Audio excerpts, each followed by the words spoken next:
മുർഷിദാബാദ്, അതുപോലെ ബംഗാളിലെ വളരെ സംഘർഷഭരിതമായ സാഹചര്യം.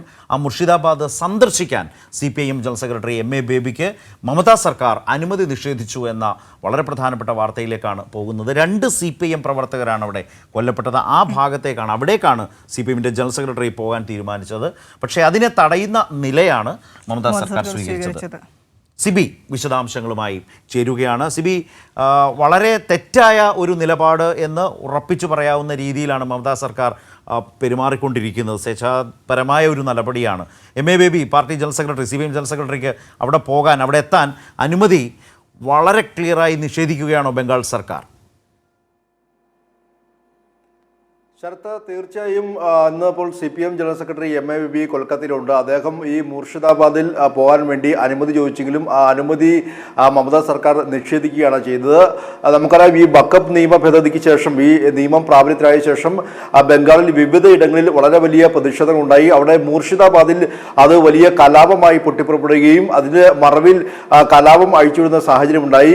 അവിടെയാണ് 2 CPIM പ്രവർത്തകർ കൊല്ലപ്പെടുന്ന ഒരു സാഹചര്യം ഉണ്ടായത്. ഈ CPIM പ്രവർത്തകർ കൊല്ലപ്പെടാൻ ഉണ്ടായ സാഹചര്യം തന്നെ ഈ കലാപകാരികൾ വീടും വ്യാപാര സ്ഥാപനങ്ങളും കൊള്ളയടിക്കുന്ന രീതിയിലേക്ക് മാറി. അത് പ്രതിരോധിച്ച 2 CPIM പ്രവർത്തകരെയാണ് അവിടെ അച്ഛനെയും മകനെയും കൊലപ്പെടുത്തുന്ന ഒരു സാഹചര്യം ഉണ്ടായത്. അങ്ങനെ 3 പേർ ഈ കലാപത്തിൽ ഇതുവരെ കൊല്ലപ്പെടുകയും 200-ലധികം പേർക്ക് പരിക്കേൽക്കുകയും ചെയ്യുന്ന ഒരു സാഹചര്യം ഉണ്ടായി. ഈ ഒരു സംഘർഷ ഭൂമി സന്ദർശിക്കാനും ഈ കൊല്ലപ്പെട്ട CPIM പ്രവർത്തകരുടെ വീട് സന്ദർശിക്കാനും വേണ്ടിയാണ് CPIM ജനറൽ സെക്രട്ടറിയായ MA ബേബി തീരുമാനിച്ചത്. ഇതനുസരിച്ച് അദ്ദേഹം പോലീസ് ഇപ്പോൾ ഈ മുർഷിദാബാദിലേക്ക് ആരെയും കടത്തിവിടില്ല എന്ന് മമതാ സർക്കാർ നേരത്തെ തന്നെ പ്രഖ്യാപിച്ചിരുന്നു. പ്രത്യേകിച്ച് അവിടെ നടക്കുന്ന സംഭവവികാസങ്ങളൊന്നും തന്നെയും പുറത്ത് പോയി വിടാതിരിക്കാൻ, അല്ലെങ്കിൽ പുറലോകം അറിയാതിരിക്കാനുള്ളൊരു തന്ത്രമാണ് മമതാ സർക്കാർ നടത്തുന്ന ആക്ഷേപം വളരെ ശക്തമാണ്.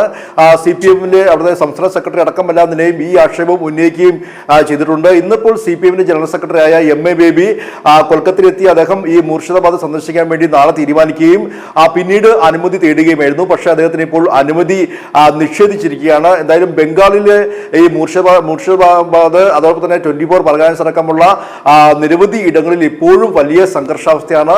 ആ സംഘർഷം അവസാനിപ്പിക്കാൻ ഇപ്പോഴും കഴിഞ്ഞിട്ടില്ല. അവിടെ തൃണമൂലും BJPയും ഈ ഒരു വഖഫ് നിയമ പ്രതിഷേധം ഒരു കലാപഭൂമിയാക്കി മാറ്റുന്ന രീതിയിലേക്ക് എത്തിച്ചിരിക്കുന്നു. ഇപ്പോഴും സമാധാനം പ്രസ്താവിക്കാൻ മമതാ സർക്കാരിന് കഴിഞ്ഞിട്ടില്ല. ആ ഒരു സാഹചര്യത്തിലാണ് ഇപ്പോൾ CPIM ജനറൽ സെക്രട്ടറി അവിടെ ഒരു സ്ഥലം പോലും സന്ദർശിക്കാനുള്ള അനുമതി നിഷേധിച്ചിരിക്കുന്നത്. ശരത്ത്, തീർത്തും തെറ്റായ ഒരു നടപടി മമതാ സർക്കാരിൻ്റെ ഭാഗത്തു നിന്ന് വന്നിരിക്കുന്നത്. യഥാർത്ഥത്തിൽ മമതാ സർക്കാരും യോഗി ആദിത്യനാഥ് സർക്കാരും തമ്മിൽ എന്ത് വ്യത്യാസമാണെന്ന് ചോദിച്ചു. ഹത്രാസിലൊക്കെ ഓർമ്മയില്ലേ? ഹത്രാസിലേക്കൊക്കെ പ്രതിപക്ഷ നേതാക്കൾ, രാഹുൽ ഗാന്ധി അടക്കമുള്ള പ്രതിപക്ഷ നേതാക്കൾ അവരെ തടയുക. മണിപ്പൂരിൽ നമ്മൾ കണ്ടതാണ്. അതുപോലെ തന്നെയാണ് മമത ഭരിക്കുന്ന ബംഗാളിലും CPIMന്റെ ജനറൽ സെക്രട്ടറിയെ മുർഷിദാബാദിലേക്ക് പോകാതിരിക്കാൻ തടയുന്നു.